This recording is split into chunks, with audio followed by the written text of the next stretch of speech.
Hello, everyone. Welcome to our first annual virtual career fair here at Claremont Lincoln University. Today, we are in our final day, and we have our second session with Chris Westfall. Today, he's going to talk about secrets of the new elevator pitch. So, Chris, take it away. Thank you so much for that introduction, and welcome to all of you who are joining live on the call right now, as well as those of you that are watching this video presentation. Today in our conversation, I'm going to share with you the secrets that have helped my clients to land on Shark Tank, Dragon's Den in Canada, and even Shark Tank Australia. The communication strategies that I'm going to share with you today in this video have been used by tens of thousands of students, faculty, and staff all across the country to create more powerful conversations. And those conversations start with an understanding of the new elevator pitch. And the new elevator pitch is what we're going to be covering today. You can see behind me, the new elevator pitch is my first book that I wrote, and it is a resource for you, one among many that I'll be sharing today so that you can elevate the conversation. And that conversation, again, starts with the new elevator pitch. Because one of the things that we have to understand is where exactly does the elevator pitch come from?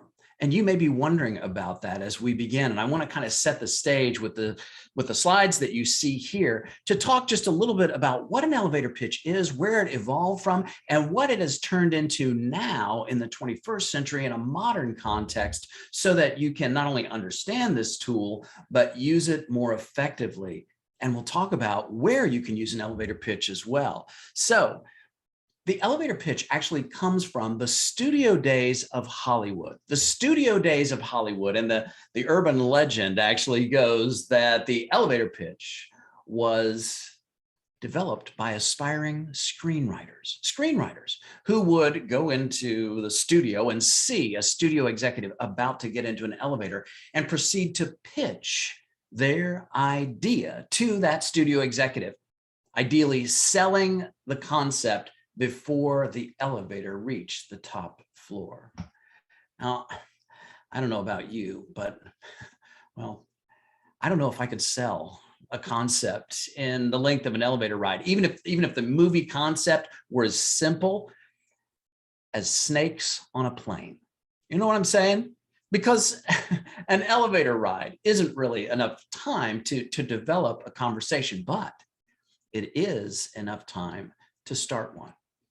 You see, the new elevator pitch isn't a pitch at all. You don't have to become some pitch man or woman or turn into some persona in order to deliver a pitch. No, the new elevator pitch is a conversation that is persuasive, a conversation that is focused, a conversation that is authentic, and that leads people to the change that you would like to create for yourself or for others.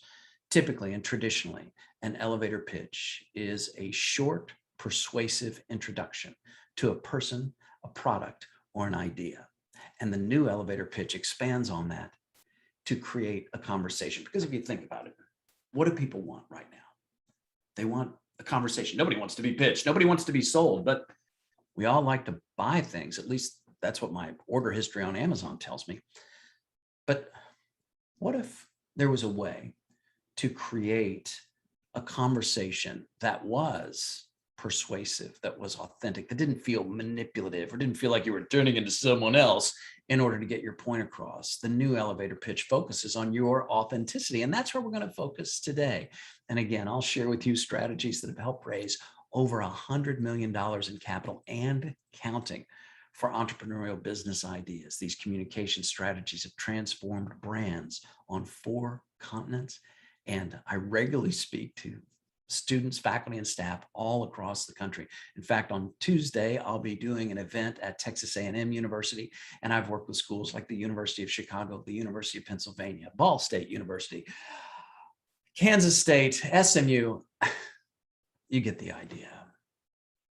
The reason that I have had the wonderful opportunity to work with all these various schools, and now with you today, is because everybody wants to know how to be more persuasive. So that when someone comes up to you and says, so tell me a little bit about yourself. What do you do? Well, what do you do?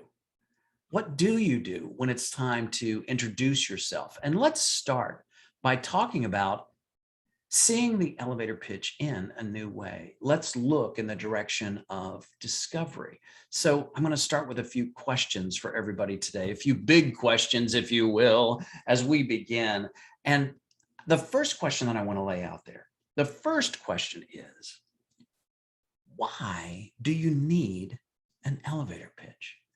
Why do you need an elevator pitch? And by the way, if you're seeing this live, please feel free to jump in on the chat and add your thoughts. I will be watching the chat closely, and I'm looking forward to any feedback that you have. You know, this is always kind of a strange format because I can't see your faces. You can see mine, hopefully, but I want to hear your ideas and read them just the same. So what, from your perspective, is the reason why you might need an elevator pitch, and when would that elevator pitch be important to you?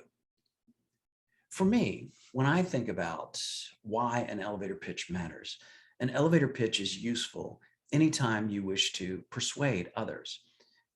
And that's a pretty broad statement, right? Because we all want to persuade. We all have ideas. Even if we want to persuade someone to try a new sushi restaurant next Thursday, join us for lunch, that's a persuasive conversation. And during these times of great uncertainty, there's never been a greater need for people who can share their vision and communicate effectively. That's especially important for students who are looking for internships and jobs, but that's also vital for faculty and staff, as well as alumni who are out there in the job search process or just trying to do a good job on a daily basis. You know, that's also what I write about in Forbes magazine, and you can find out more about that as part of the resources that I'll share with you after this webinar. But looking in the direction of effective communication and why you need an elevator pitch, a couple of things show up for me. When you wish to introduce someone quickly and clearly to your vision, your idea, an elevator pitch can be very useful. And Melissa's sharing something in the chat right now that she has to persuade via email. And you know what we're going to talk about today? Melissa, it's going to fit whether you tweet it or tell it, right?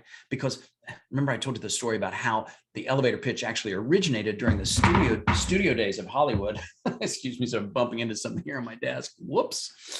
The elevator pitch originated during the studio days of Hollywood, but if you think about it, the elevator platform has been replaced with the social platform. So we need to be able to communicate effectively, and this is me pantomiming, working on a keyboard. Like, do I need to explain that? I don't know, Melissa, you tell me. But so that when you ghostwrite for a board member, for example, as you said in your chat message, when you are the voice of others, how can you make sure that that voice is clear?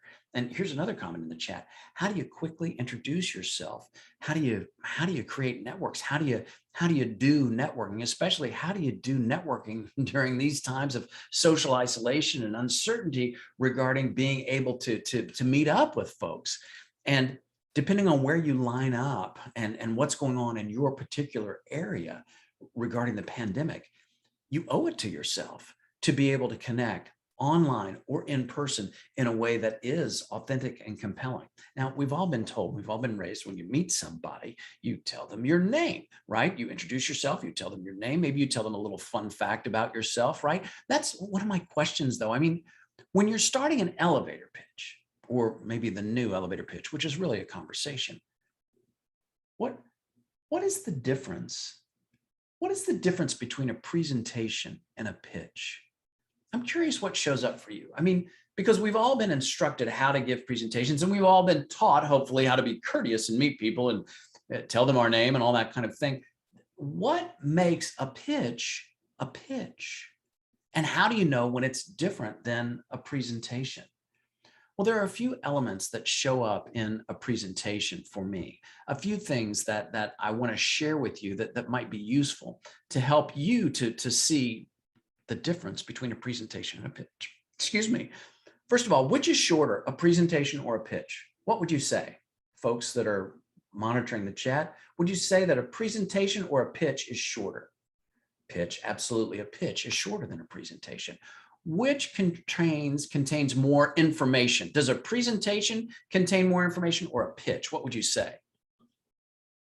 I would say a presentation contains more information. In other words, that a pitch is selective, right? Because if a pitch is 30 seconds, 2 minutes, 5 minutes, 10 minutes, even if it's an hour, that's not enough time to tell your life story from birth up till yesterday.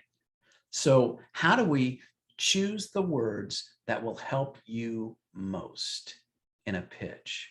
A pitch is selective. Oftentimes a presentation is something, at least in academic circles, that gets a grade, right? But a pitch can get you paid. That's right. If you understand how to pitch yourself, you can get a new job. If you understand how to pitch your ideas, you can be more effective in your current job. If you understand how to pitch a product or a service, you might be able to attract a customer. You might be able to attract an investor. You might even be able to take your idea onto Shark Tank and be successful in front of the likes of Mark Cuban and Mr. Wonderful. I've been fortunate. Some of my clients have been able to do that, and it's been a terrific, terrific ride and experience. But back to the story of you and how we connect to what exactly a pitch is.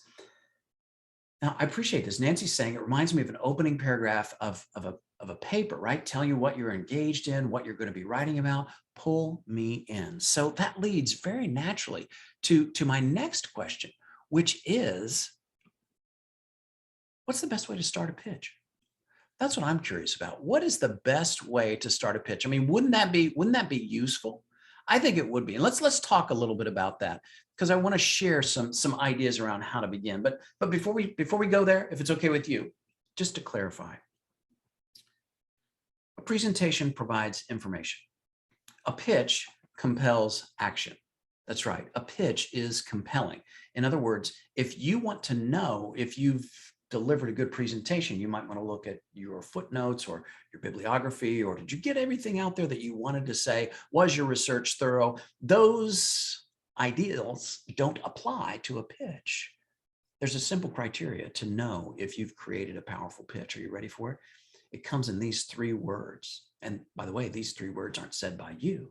They're said by the person that you're pitching to. Are you ready for those 3 words? Here they are. Tell me more. That's right. If you want to know if you've got a powerful and compelling pitch, you're looking for that tell me more. That is the action that you want to create. So as you think about your pitch, what is the action that you want to create? Maybe it's just a connection with someone at a networking event, but maybe it's a connection to your idea that you need to be promoted and you need to get a raise. Maybe it's a connection to the idea that your professor needs to change your grade from a C+ to an A-. Whatever the case may be for you, a compelling conversation is the key to sharing your ideas. And as Nancy has said, sort of in an opening paragraph, an opening statement that presents your ideas. In a presentation, more details are better. In a pitch, selective details are the only way to go forward. A presentation often looks backward. A presentation tells details that you're seeing perhaps in a rearview mirror or even from a dashboard, or perhaps based on your research. It's a historical perspective, but a pitch is different. A pitch focuses on right now and where you want to go. So a pitch by definition is forward-looking. As they say in investment circles, it is filled with forward-looking statements. What is it that you're looking forward to, I wonder, today as you watch this video? What is it that you would like to create for yourself? A pitch can be the best way for you to get there. A presentation often follows a pattern. And perhaps that pattern has been established by a professor, for example, or by your company. You know, there's even a pattern that they set up in the Shark Tank pitch where the person coming on Shark Tank has to introduce themselves, say how much money they're asking for, and then what percentage of their company is reflected in that ask. But I digress. A presentation follows a pattern, but a pitch creates and establishes a pattern that introduces your thinking, your vision, and your passion for whatever it is that matters most to you. What if there was a way to make what matters to you matter to the people around you? That might be a powerful place to start. And speaking of start, how do you begin a pitch? How do you start off? Do you start it off with your name, rank, and serial number? Do you say, hi, my name is Joe Smith. I'm a CPA. I live in Happy Valley. How's that sound? Does that sound compelling? It's certainly informational. You see, when it comes to a pitch, there's really two ways to look at the language that you use. First is the language of description, right? Describing a thing. Joe Smith, Happy Valley, CPA. That is very descriptive, but it's not necessarily compelling. A pitch focuses not on the language of information or description, but on the language of creation. So a pitch talks about things like agreements, invitations, future visions, and possibilities. So how does saying your name fit into all that? One of the things that shows up for me is that it is not especially compelling to start off a pitch with your name, rank, and serial number. Now, we've all been raised to be very courteous and to do that, right? To tell people who you are and that sort of thing. But many times when you're pitching to people, people know your name. I mean, you know my name. I've been introduced. You know who it is that you're here to see. I mean, do I need to keep saying my name just so you don't forget it? That's kind of an old school strategy, right? That's what Xerox used to tell their employees in the 70s when they came out with their sales strategy. They said, a person's name is the most beautiful words that they'll ever hear. So be sure that you say their name a lot. Well, guess what? Just like bell-bottom jeans, those ideas are outdated. And for those of you that are wearing bell-bottom jeans right now, I just want to apologize for that last remark. I just use it to make a point. Wear whatever suits you best. But what if there were some principles that we could talk about, principles that could help you to see a new way to start a conversation? And those principles, well, I want to share the first one with you here right now on the screen and see if you see this as something that might work for you when it comes to your pitch. The first principle is here. The simplest message is the strongest. And please feel free to ask yourself, is that true? You may be wondering, I mean, is that really true? But think about it. In your experience, when it comes to being persuasive and compelling, the simplest message is the strongest, right? A pitch isn't necessarily a time to start off with showing how densely you can craft an argument. That's not effective.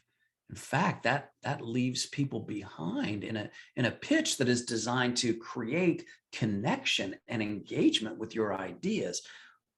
The simplest message is the strongest. In fact, I would add this principle for you to consider, that the strongest pitch always starts with what your listener is thinking. What your listener, your audience is thinking. Let me unpack that a little bit, because you might be wondering if bell bottoms are back. I just see it in the chat. It looks like they are. I will never use, let me just never use that reference again. I'll just make a note here. No more bell bottom jokes. Okay. Thank you for that. What if the strongest conversation starts with what your listener is thinking, your audience? What that means is that in order to create a compelling pitch, the ability to connect with your audience and their state of mind as well as their mindset might be very useful. And if you think about it further, that might just be the definition of empathy, the ability to understand where others are coming from in their emotional state while maintaining and controlling your own. But I digress. How do you start your conversation with what your listener is thinking? How do you do that? Well, my friends, in the course of our conversation today, I will show you how to read minds. That's right. I know that's a bold claim, isn't it? It's a bold claim, but stick with me. I'm going to show you how to do it. It doesn't involve hypnosis or voodoo or anything like that. It's something that we all can understand and access, and it can be very powerful and useful in helping you to connect at a deeper level with the people that matter most to you. So we've taken a look at what is a pitch. We've taken a look at that. And oftentimes when I do this presentation, and I work with a lot of entrepreneurial groups, a lot of folks who are trying to launch businesses, and some of those entrepreneurial groups are leadership classes at universities, or they are cross-curriculum events that allow people to access new entrepreneurial ideas. And if you think about it, it's the entrepreneur's economy. I mean, it really is. If you think about the gig economy and that sort of thing. In fact, my new book is all about a story of a guy who is trying to make a transition from his traditional job, his traditional career, into entrepreneurship. So he hires a coach. He works with a coach, and he wants to find the courage to be able to leave his job. He doesn't know that he's about to be fired in 5 days. And from this coaching conversation, my new book unfolds. I'll tell you more about that later. But back to the entrepreneurship test. This is something that I share when I do workshops, and I'll share it with you, and you can take the entrepreneurship test. It is a simple test because it only contains one question, and here it is. If I were to give you $100, and ask you to double your money as quickly as possible without breaking the law, without phoning a friend or asking someone else to loan you $100. I mean, imagine in this scenario that you were dropped into a town where you didn't know anybody and your phone wouldn't allow you to call or text someone to ask for a donation. And you had to create, you had to innovate, and you had to come up with a way to double your money. What would you do? This question opens the door to innovation. This question opens the door to creativity. It opens the door to seeing if you can create ideas at a very fundamental level to double your money and to create that 3-word response. That's the mark of a great pitch. Tell me more. What would you do to pass the entrepreneurship test? A simple business idea to double your money. Sometimes it's not so simple, right? One of the things that I shared is that the elevator pitch actually comes from the studio days of Hollywood. I want to take a second to just share with you an additional resource you might be curious about. This is a book called The 3-Minute Rule, and it's written by my buddy, Brant Pinvidic. Brant is a producer from Hollywood, and he's behind shows like The Biggest Loser, Bar Rescue, and Pawn Stars. And he's actually sold over 300 different media vehicles, let's say, because there's film in there as well. And this is his book called The 3-Minute Rule, and I share it with you as an additional resource if you're looking to learn more about how to create a powerful pitch. So we start with what our listener is thinking. And in order to understand what our listener is thinking, I have to ask you a question. I have to ask you a quick question. Which do you prefer? In general terms, which do you prefer? Do you prefer what is known? In other words, what is familiar? Or do you prefer what is new? Do you like familiarity or do you like novelty? Familiar things or new things? And there's a reason why I'm asking you this question. I'm just curious in the chat, which do you prefer? Nancy says, I like a mixture. Okay, right. And Melissa says she likes new. You know, typically when I do this, when I ask this question of groups, the answer is always, it depends, right, Nancy? I mean, it depends on the situation, right? Like when it comes to spouses and partners, we prefer what's known until we don't, then we prefer what's new, right? I mean, we prefer going to that familiar restaurant, but we might have an appetizer we've never tried before. It depends on the situation, but here's the point that I think we're trying to make, and I'm glad that Melissa is keeping her spouse, but that's kind of how it works. When you get tired of what you know, you look for what's new.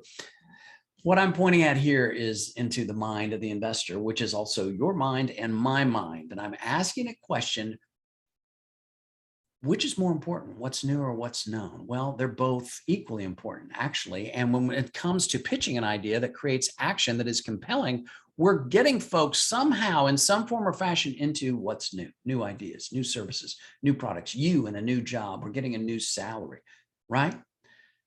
But in order to get to what's new, we must use what's known.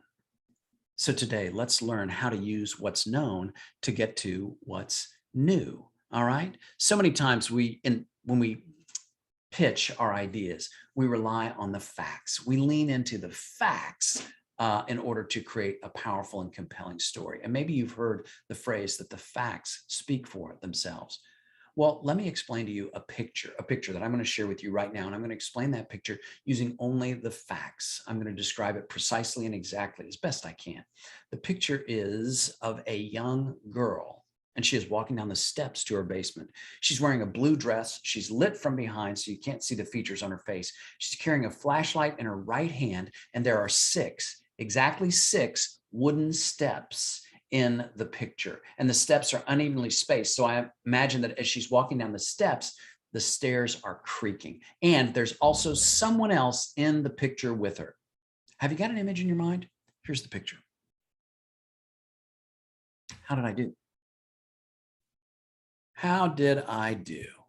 You see, most folks, when they see this picture, they say, yikes, that's not what I was looking for. That was not what I was imagining at all. And the reason that this picture is conveyed in a way that is precise, but not exactly clear, is because of two things. One is I buried the lead.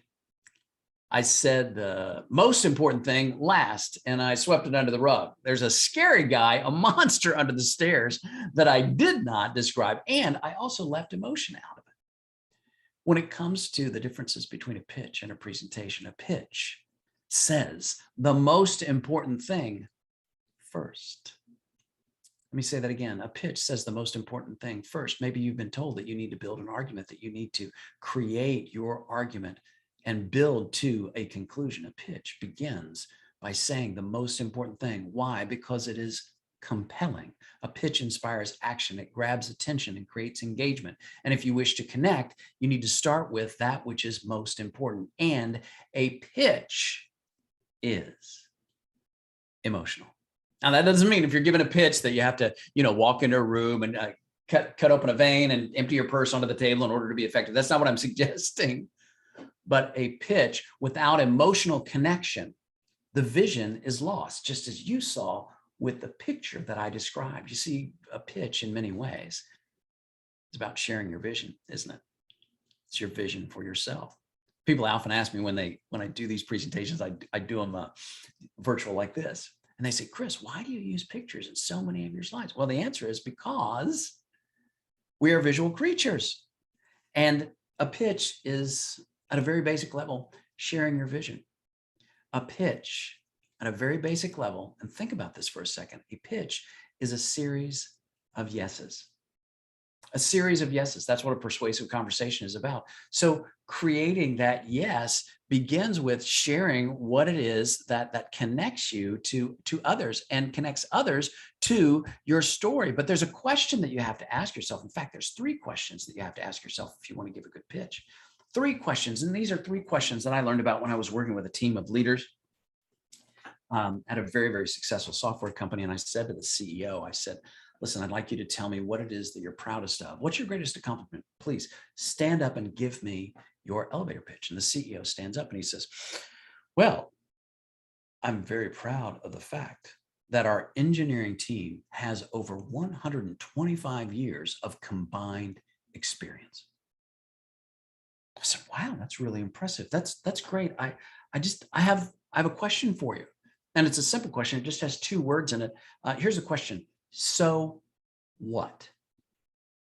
This guy looked at me, he started laughing. He goes, hold on a second. Hold on, Chris, you don't understand.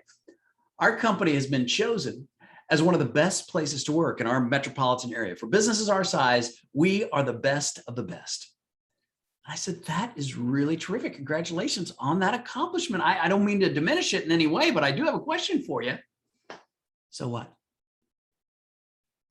And this guy says, Chris, you don't seem to understand. We work with Fortune 500 companies. We have a pristine list of companies that we serve. We are the envy of everyone in our marketplace. I said, that is phenomenal.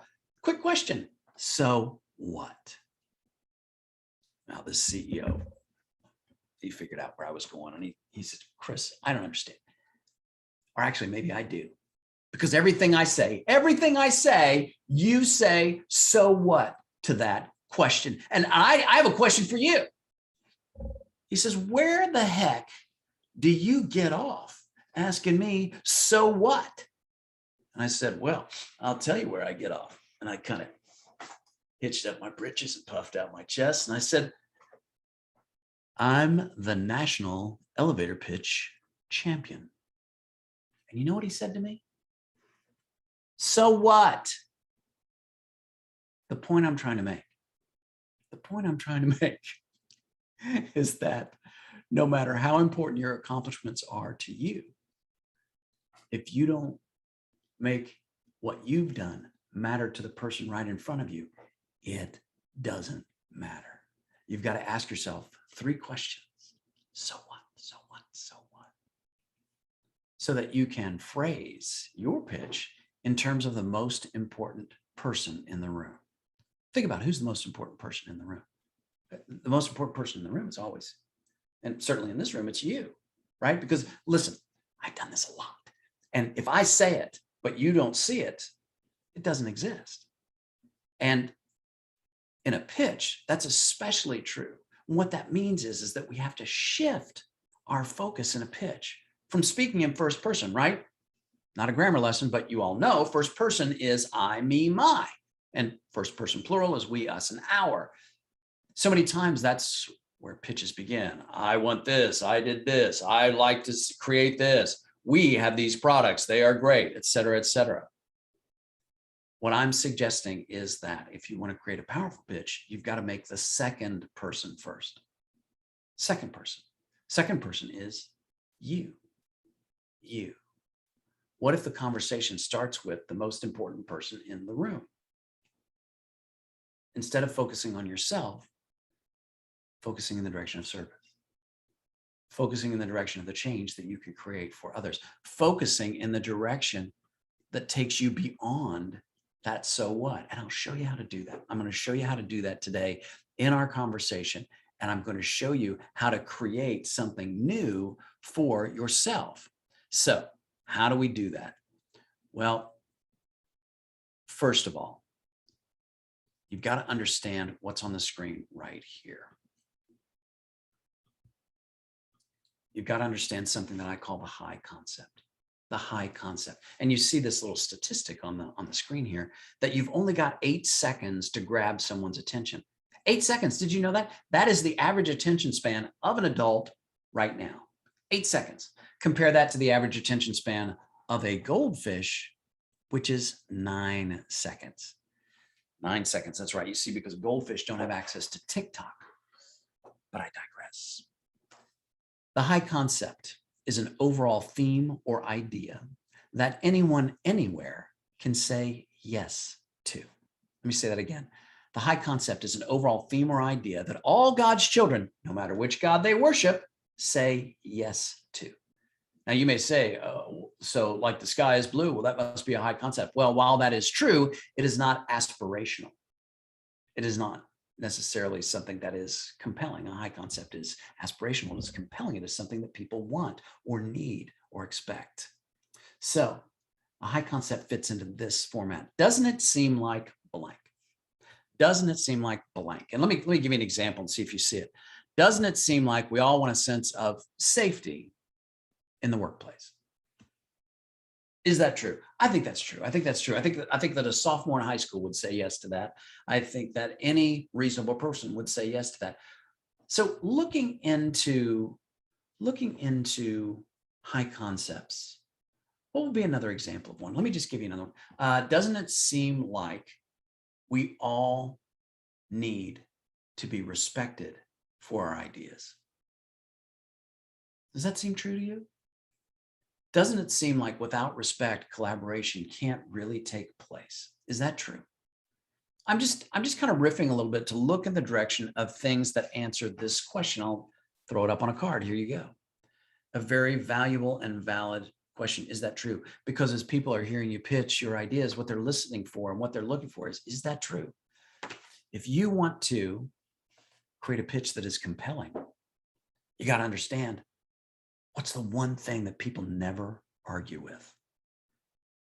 What's the one thing that people never argue with? I mean, that will be valuable, right? If a pitch is a persuasive conversation, and Nancy says the truth. But here's the thing, Nancy, not to get all zen on you, but how do I know that my truths are the same as yours?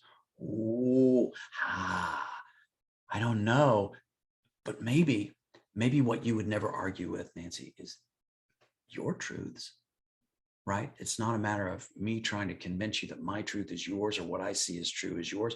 And you may say, but Chris, there are absolutes and there are truths in this world. And I would say, yes, that is true. There's things like the law of gravity, right? I'm holding up this pen. If I drop it, we all know what's going to happen when I drop this pen, right? It doesn't matter what my disc profile is.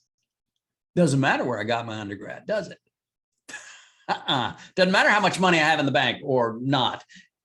this pen's going to fall. So there are certain truths out there. And when we point people towards those truths, you're right, it can be a very powerful conversation.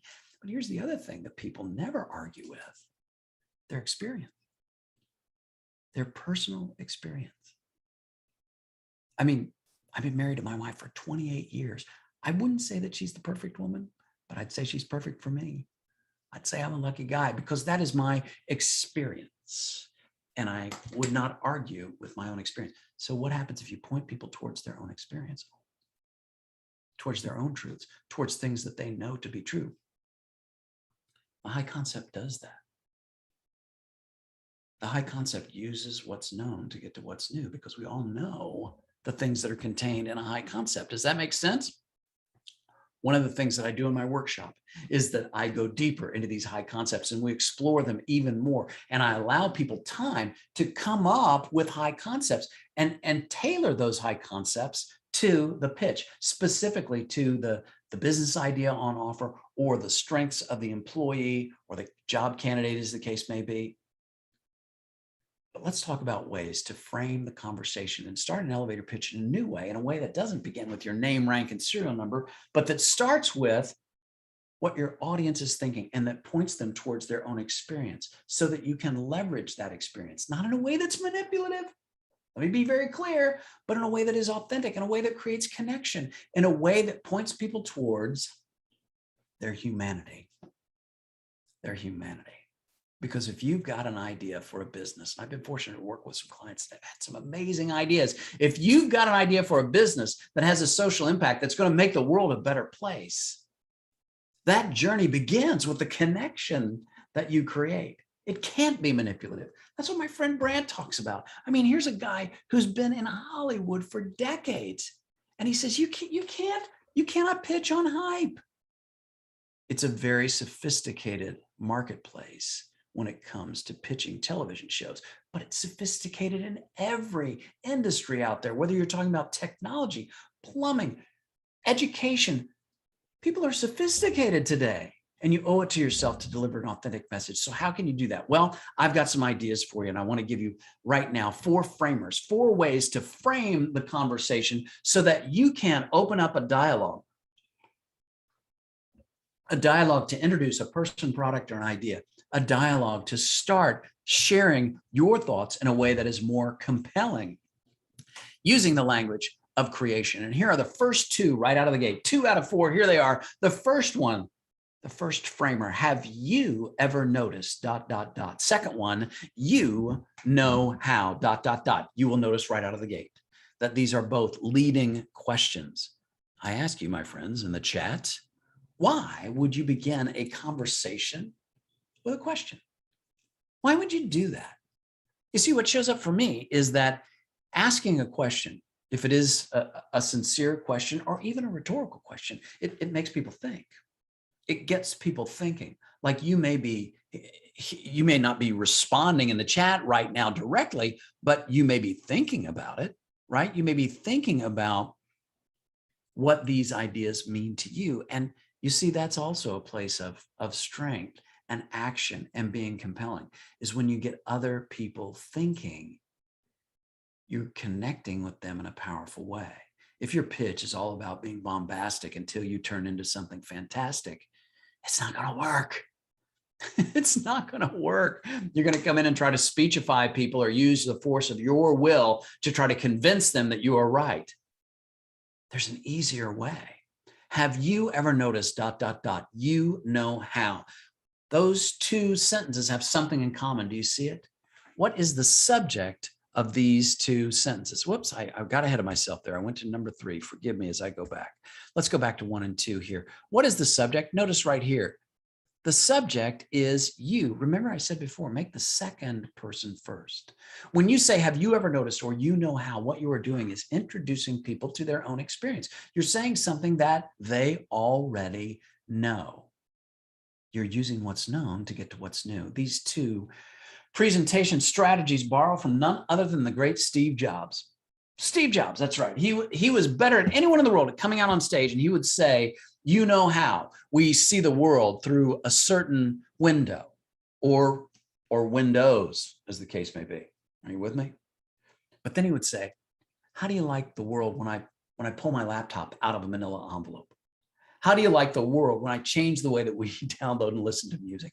And he did it with a spirit of invitation and innovation. And it was a shared experience for all of us that actually changed the world. So how can you borrow from these presentation strategies to make the second person first and introduce ideas that matter? Here's the third framer. I'll never forget the time when. Now, you immediately notice that this is first person, right? I'm pointing over here because that's where my second screen is and I'm seeing the PowerPoint here. So this is first person. So how do you use I'll never forget the time when? Well, this is really useful, really powerful if you have a defining moment in your past that has put you on the path that you are on today.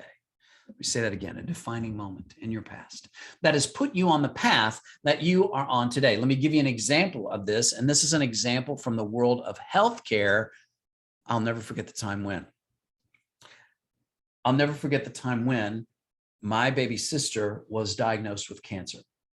And I was just in high school at the time, and watching her go through the chemotherapy, the treatment's incredibly difficult for me, for my parents, for her, the therapy. As you can imagine, it was very, very difficult. But here's the good news. She made it through with flying colors. She's been in remission for many, many years. But that's why I do what I do. My name is Becky Roberts, and I'm the lead RN here at Hoag Hospital in the oncology department. And I want you to know that if you or someone in your family is facing this horrible disease, I have a personal connection to making sure that you succeed. Now I ask you, how is that different from saying, hi, my name's Becky Roberts. I live in Santa Ana. I'm a nurse. You see, the story that you tell will teach people how to treat you, how to pay you, how to connect with your ideas. And introducing yourself in the context of a story that delivers a powerful impact connects your name to that impact and makes your name even more meaningful. It's a more powerful way to start your pitch. And that's some of the stuff that we go through in the pitch workshops that I do all over the country. Here's the fourth one. Here's the fourth one that I promised. The fourth one is, doesn't it seem like? And you go, hey, that was what you were saying before for high concepts. That's right. That's exactly right. You already know this one. Doesn't it seem like? You see, these introduce high concepts. Use what is known to get to what is new. And so what is it that is new? What is it that we can say that is truly new or interesting? Well, here's what I suggest. I'm going to suggest four things that you can say and share to create greater impact in your new elevator pitch. What is it that is unexpected, counterintuitive, innovative, or surprising? Unexpected, counterintuitive, innovative, or surprising. What I'm suggesting is that you speak simply of what it is that you want to share. If you want to share something that's surprising, you might want to say, it might surprise you to learn, or it surprised me to learn. It might not work the way that you think it does. It's a little counterintuitive, but here's what we've discovered. Now we're introducing something new. So your homework, your mission, should you choose to accept it, is to think about what it is about you, your story, your desired goals, your outcomes, your output that is unexpected. And by the way, unexpected like birthday presents, not unexpected like a tsunami. Unexpected in a good way, right? A pitch is positive.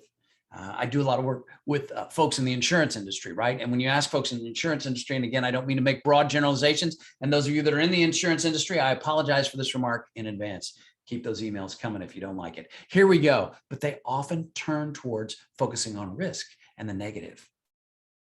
Well, is there a way to point people towards something aspirational? Because it is something that we aspire to gain that leads us to purchase insurance.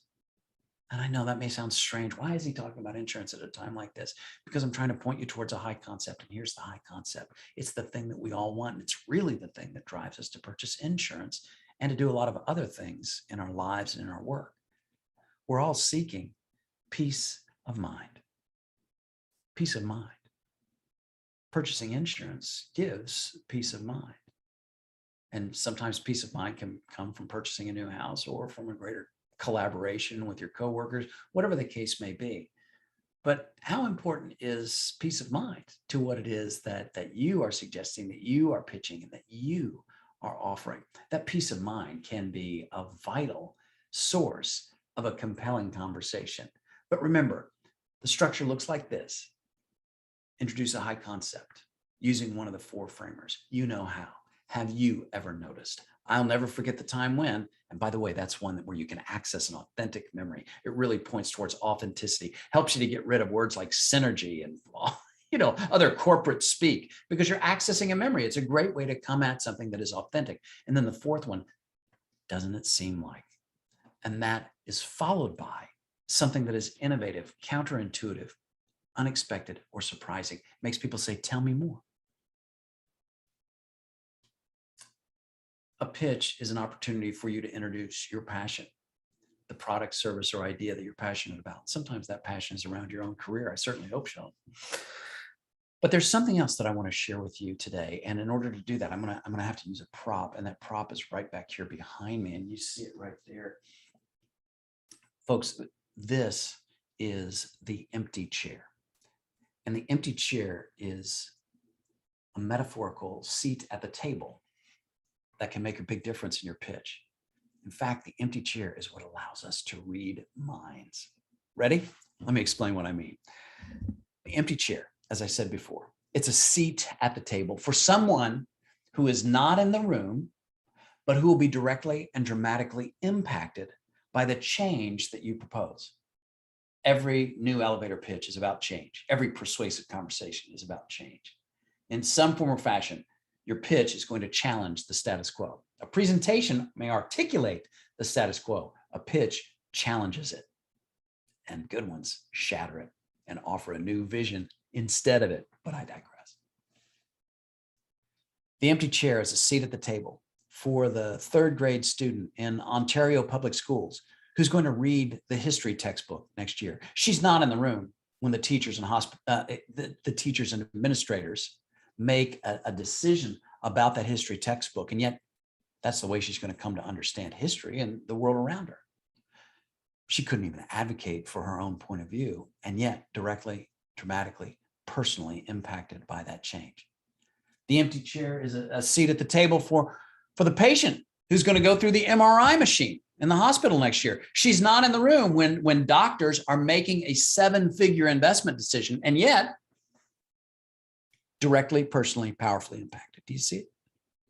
You see, the empty chair points us towards an aspect of human nature, and that aspect of human nature is this.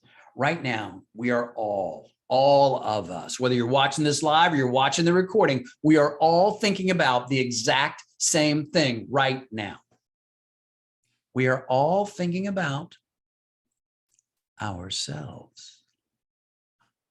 It's true. I mean, look, I'm not saying that you are selfish or I am selfish. That's not what I'm saying.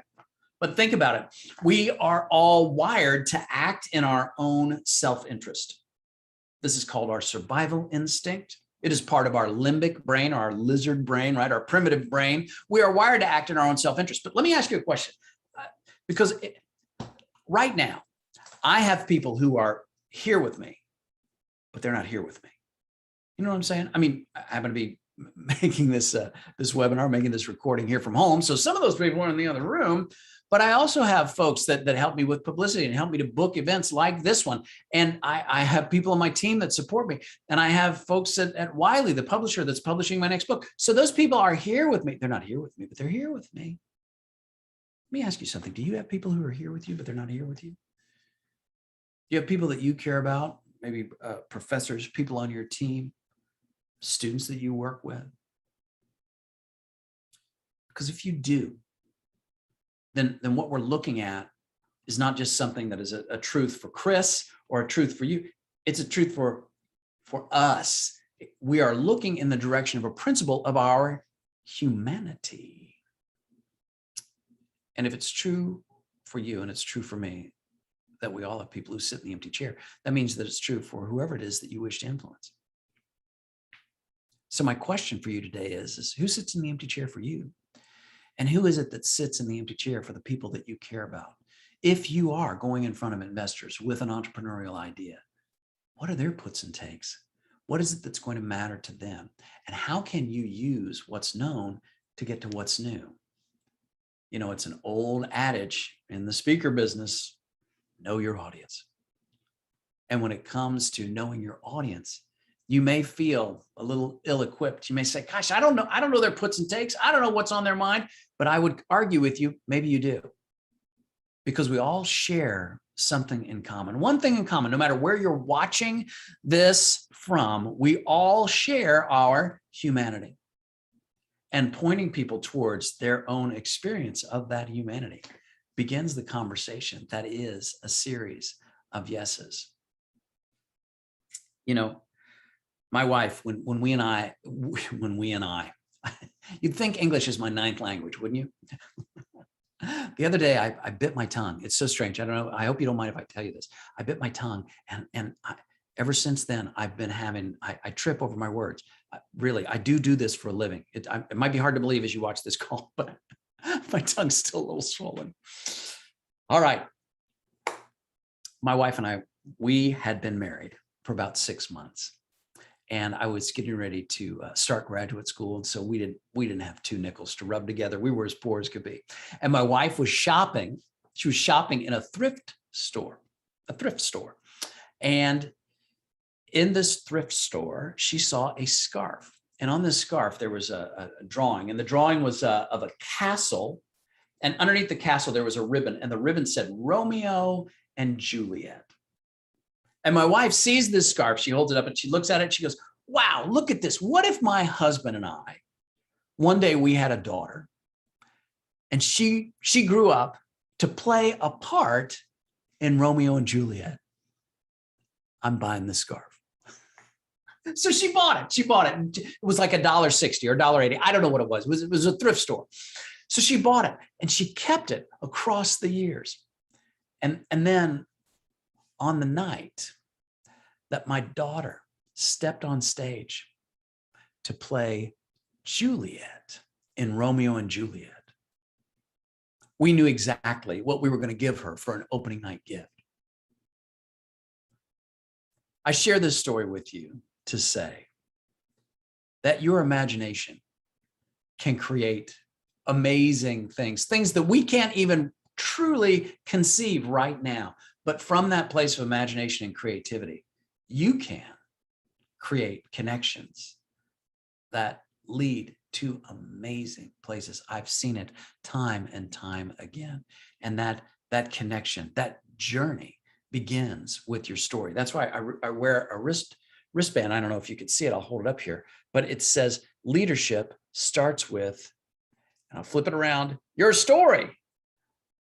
Whatever it is that you want to create for yourself, it starts with an innovative and creative story, a story that focuses on possibilities.